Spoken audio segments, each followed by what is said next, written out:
السلام عليكم ورحمة الله وبركاته. النهاردة هنعمل unboxing لمتر الليزر توتال اللي هو 40 متر موديل 5402، لأن في موديل تاني بيكون 01. أنا كنت طلبت التاني اللي هو 01 بس جالي ده معرفش ليه، بس أنا كنت طلبت التاني لأن في خاصية كده، خاصية الميزان المية. طب ثانية واحدة بس نعمل مراجعة ونفتح. أنا أول مرة أفتح الصندوق معاكم أهو.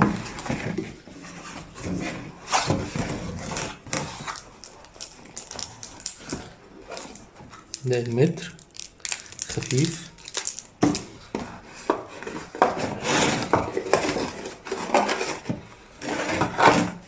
ده الجراب بتاعه، خامته يعني مش حلوة. ده عشان نعلق بالمتر.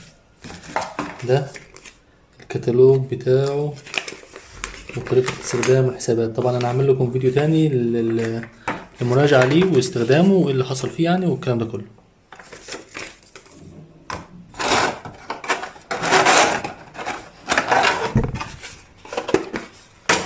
دي بطاريات مكتوب عليها توتال، هي الكلاين تقريبا. ايوه الكلاين اللي هي البطاريات دي لما تستخدم اي معد ليزر بتستخدم بطاريات الكلاين زي اللي هي انجايزر كده يعني. وده المتر،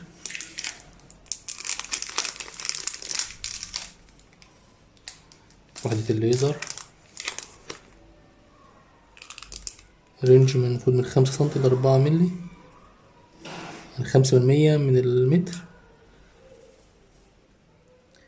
accuracy موجب أو سالب 2 ملي.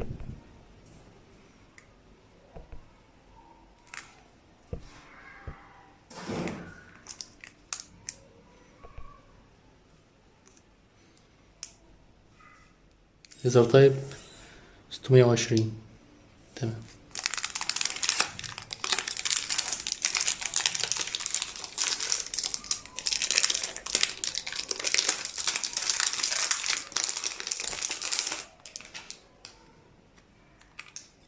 بطاريات عموما هو بداية البلاستيك بلاستيك عادي، خامة متوسطة شوية.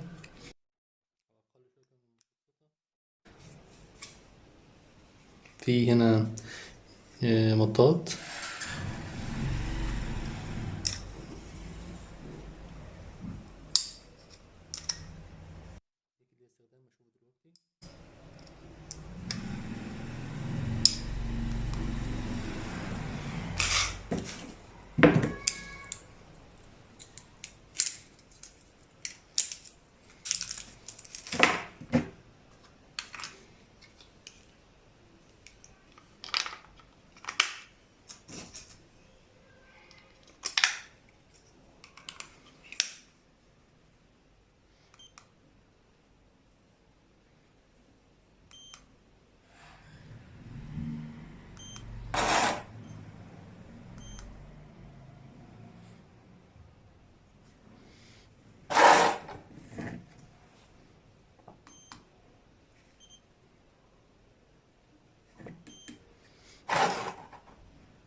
طبعا هنشوف طرق استخدامه وبعد كده ايه نعمل فيديو تاني في طرق الاستخدام بتاعته وازاي نستخدمه، وهل هينفع بالنهار ولا بالليل ولا لأ والكلام ده كله. شكرا لكم، السلام عليكم ورحمة الله وبركاته.